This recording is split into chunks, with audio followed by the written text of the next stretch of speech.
इस नारी के लिए सुंदरता बनी अभिशाप, चुकानी पड़ी महंगी कीमत।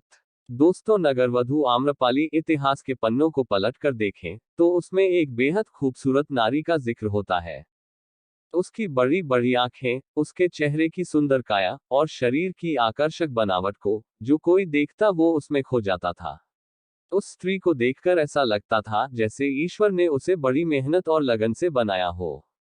इतिहास की वो स्त्री आज भी आम्रपाली के नाम से विख्यात है। हर नारी की खूबसूरती उसके व्यक्तित्व में चार चांद लगा देती है, लेकिन आम्रपाली के साथ आखिर ऐसा क्या हुआ कि उसकी सुंदरता ही उसके लिए अभिशाप बन गई। एक नारी की खूबसूरती को बड़ी कीमत चुकानी पड़ी।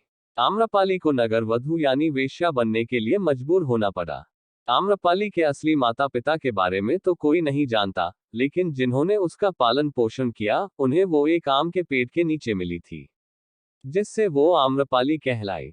आम्रपाली बचपन से ही बहुत खूबसूरत थी। उसकी काया बेहद आकर्षक थी। जो भी उसे देखता था वह अपनी नजरें उस पर से हटा नहीं पाता था। आम्रपाली जैसे जैसे बड़ी हुई उसका सौंदर्य चरम पर पहुंचता गया, लेकिन उसकी यही खूबसूरती, उसका यही आकर्षण उसके लिए श्राप बन गया। हर कोई नारी की खूबसूरती का दीवाना होता है।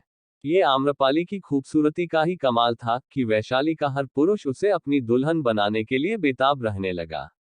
लोगों में आम्रपाली के लिए दीवानगी इस हद तक थी कि वो उसको पाने के लिए किसी भी हद तक जा सकते थे।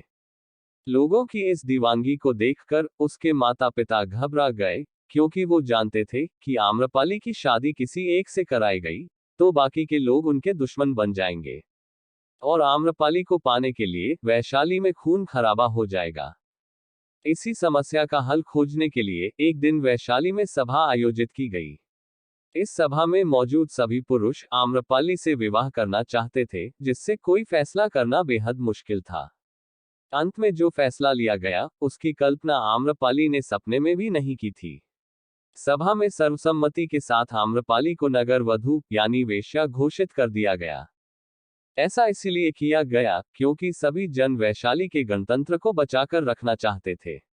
नगर वधू बनने के बाद हर कोई आम्रपाली को पाने के लिए आजाद था। इस एक फैसले ने उसे नगर के सभी लोगों के लिए एक वेश्या बनाकर रख दिया। आम्रपाली ने सभी के इस फैसले को अपनी तकदीर का लिखा मानकर स्वीकार कर लिया। उसने सालों तक वैशाली के धनवान लोगों का मनोरंजन किया, लेकिन एक वक्त ऐसा भी आया जब वो सब कुछ छोड़कर गौतम बुद्ध की शरण में चली गई और बौद्ध भिक्षुनी बनकर अपना जीवन बिताने लगी। ये थी नगरवधू आम्रपाली की कहानी।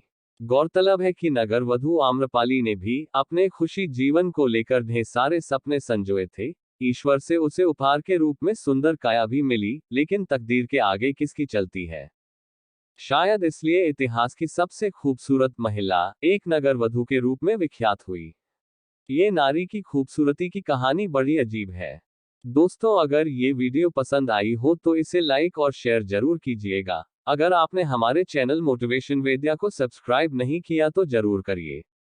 इसके साथ ही मुझे दे इजाजत, और हाँ, इस वीडियो को अंत तक देखने के लिए आपका बहुत बहुत शुक्रिया।